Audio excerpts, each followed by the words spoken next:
Et encore de la panique sur le marché des cryptos, ça ne s'arrête jamais, ça ne s'arrêtera jamais, vous le savez très très bien.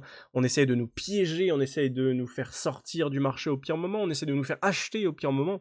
On va voir aujourd'hui dans cette vidéo du 28 janvier quel est le prochain mouvement, qu'est-ce qui va se passer sur le marché, qu'est-ce qu'on est en train d'attendre, qu'est-ce qu'on va potentiellement pricer dans les prochains jours.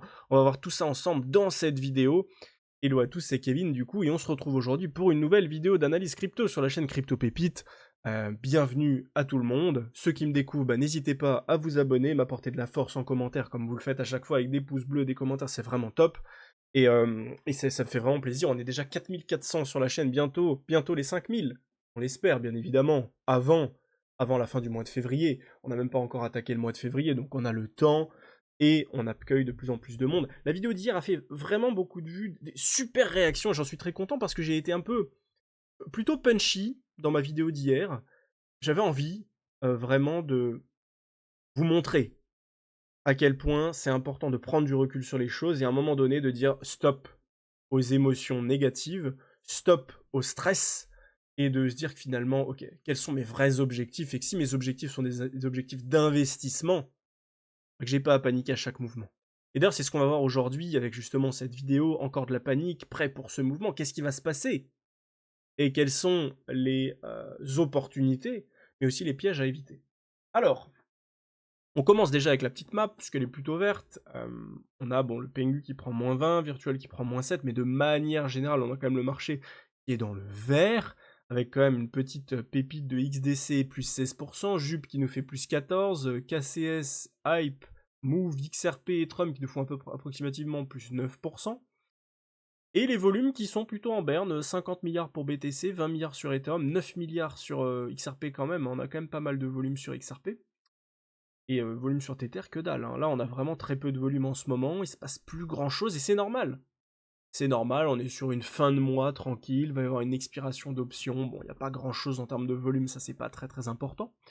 Mais on attend, surtout demain, ce qui va se passer demain, le résultat de la réunion de la Fed, que vont-ils faire, que vont-ils annoncer?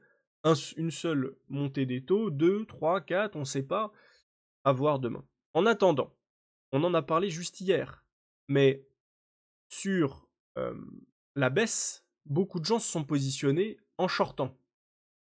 Bon, bah, ils se sont fait liquider, ils se sont fait sortir, ça y est, c'est fait. Les fundings sont toujours extrêmement bas, on est passé dans le négatif, on peut refaire une méchette, on peut repartir en bas, très bien. Mais pour moi, on est toujours dans le très très bas dans les fundings, les gens ont peur de s'exposer. Et en plus, ils sortent légèrement.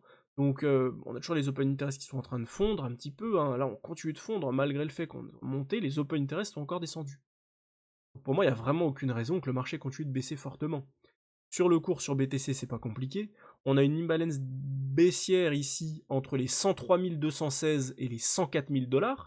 Si on casse ça à la hausse, merci, au revoir, on ne revoit plus du tout les 85 000. Dire que là, on est bloqué entre notre imbalance 1 heure aux 100 387, donc aux 100 000 $ globalement, et notre zone des 103 600 points.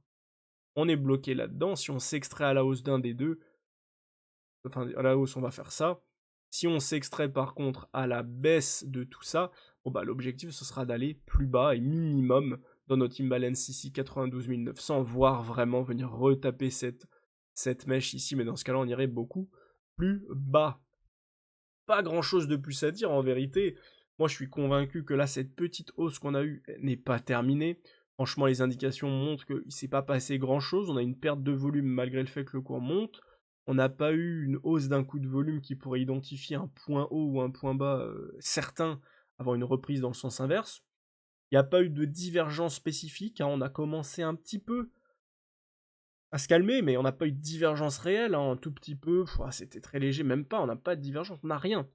Donc on est simplement sur un petit essoufflement à court terme, un rebond, un rebond, on corrige un peu, on peut corriger encore un petit peu dans cette imbalance, et ici, on a une belle opportunité de trader. Si ici vous voulez une opportunité, l'opportunité du jour, si on y vient, c'est là-dedans. Entre 99 917 et 100 905, et la zone du milieu est aux alentours des 100 414, là on a une zone intéressante pour tenter un achat. Et globalement, ça ressemblera à un marché qui va corriger, va venir dans cette zone, peut-être diverger, peut-être bouger de ravalement, en tout cas les setups que les élèves en trading connaissent très très bien, et à partir de là, venir chercher une zone d'achat, un stop en dessous, et aller chercher un TP au moins dans cette zone d'imbalance baissière, voire un second TP beaucoup plus haut au niveau de la TH.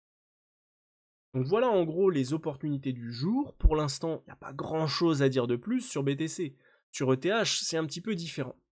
Sur ETH, on va pas se mentir que pour l'instant, c'est fébrile. On a eu notre AB égale CD qui nous ramenait à 2800 $. 2750, 2800 $. On l'a quasiment fait. On a quasiment tout récupéré. On était à deux doigts de venir taper le milieu de notre imbalance haussière. On a récupéré la liquidité en dessous des 3000 points. Maintenant, la question, c'est est-ce qu'on a besoin d'une dernière chose? J'ai pas de boule de cristal. Là, on a tous les éléments pour repartir maintenant tout de suite. Sur BTC, on est venu taper le bas de notre range. Ça, j'en ai parlé hier. On est venu taper le bas du range. J'ai annoncé ici qu'il fallait faire de l'achat et de la vente. Et ici, ceux qu'on fait du trading, notamment sur cette annonce, se sont mis bien. Donc super. On a cassé le range à la baisse, on a réintégré. L'objectif est d'aller en haut maintenant. Et d'aller récupérer tous ces stops intermédiaires qu'on est en train d'accumuler. Au-dessus des 105 000 et derrière ça explose jusqu'aux 110 000 instantanément. Sur Ethereum, on a quasiment tout récupéré. On a fait notre point bas qui a récupéré la plus grande mèche des 3000 points.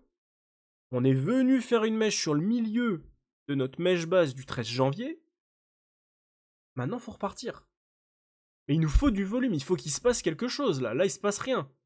Donc pour l'instant, c'est pas négatif. En tout cas, c'est pas positif non plus. Il se passe rien du tout. Donc je peux pas commenter autre chose. Il se passe rien. Donc ce qu'on attend, c'est une reprise sur le BTC clair. On vienne enfin casser cette zone des 104 000 $.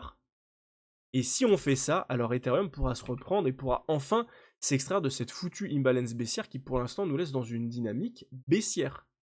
Et on veut du coup faire un double bottom, repartir casser ça à la hausse, créer de l'imbalance haussière, venir retaper dedans, et après merci, au revoir, on s'envole et on va taper la TH. Enfin, sur Ethereum. XRP très solide. XRP, bon ça j'en avais parlé, je vous l'ai montré il y a quand même un bon moment. Hein. Je vous l'ai montré en temps réel, le 13 janvier, entre le 11 et le 13 janvier, je vous l'avais dit. XRP nous donnera l'indication de ce qui va se passer. Triangle de compression, on casse à la hausse, pullback parfait, on ouvre un trade, et c'est parti pour aller chercher au moins au-dessus des 2.91, et pourquoi pas aller chercher la TH. Et c'est ce qu'on a fait. C'est ce qu'on a fait. Entre le 16 janvier et le 20 janvier, pendant l'investiture de Trump, on est venu chercher cette ATH sur XRP. Derrière, on fait une correction, on se maintient dans l'imbalance haussière, on a tagué ce triangle de compression, on a récupéré tous nos objectifs, maintenant c'est pas compliqué, soit cette imbalance elle tient et on fait de la continuité haussière, merci au revoir, on s'en va, et c'est ce que je pense être vraiment le plus probable actuellement au vu des fundings très faibles, soit on va casser cette imbalance à la baisse, et malheureusement, on va devoir retaper dans le bas du triangle. Et là, ça nous ferait déjà une baisse de ici jusque là, ça nous fait déjà 15%, et après des 15%, on refait une baisse de 30%. Vraiment? J'y crois pas vraiment. Pourquoi pas? Mais j'y crois pas vraiment. Enfin, Litecoin. Pourquoi Litecoin? Parce que c'est ce qui vous montre exactement en quoi ça ne change rien. Que vous ayez des corrections ou pas, ça change rien. On pourrait zoomer pour dire ok, on peut corriger ici, mais ça change pas que si vous avez acheté dans cette zone, c'est une zone d'achat. Là, vous aviez des zones d'achat, zones de vente. Vous aviez des zones d'achat, des zones de vente. Vous avez des zones d'achat, vous aurez des zones de vente. Et donc, au lieu de paniquer au moindre mouvement ici, achetez, attendez et faites votre vie. Fixez-vous des objectifs sur autre chose. Et allez faire votre vie tranquillement.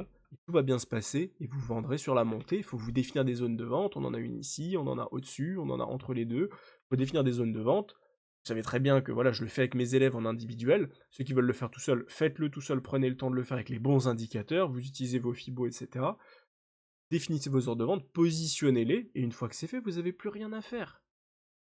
Par contre, si vous ne le faites pas, plus le marché va monter, et moins vous aurez envie de prendre de profit parce que vous serez convaincu, et on essaiera de vous convaincre sur les réseaux et de partout, que ça va continuer de monter à 500, à 600, à 1000 pour LTC par exemple, et à un moment donné, quand personne voudra vendre, bah les gros, eux, ils vont vendre massivement, tout le monde va paniquer, va vouloir acheter, acheter, acheter, Parce qu'on va leur dire que c'est très bien d'acheter, et c'est à ce moment-là où les marchés vont se retourner. Donc faites bien la part des choses, je vous partage ici des opportunités de trading et des continuités de tendance, et à l'inverse, sur LTC, on est en tant qu'investisseur, c'est pas la même casquette. Donc voilà pour ce petit brief de la journée, j'ai pas fait trop long parce que j'ai pas trop le temps. J'espère que cette vidéo vous aura plu, si c'est le cas, n'hésitez pas à vous abonner, laisser un gros pouce bleu et me dire en commentaire ce que vous en avez pensé. Je vous souhaite une belle journée, et moi je vous dis à très vite pour une prochaine vidéo. Ciao ciao.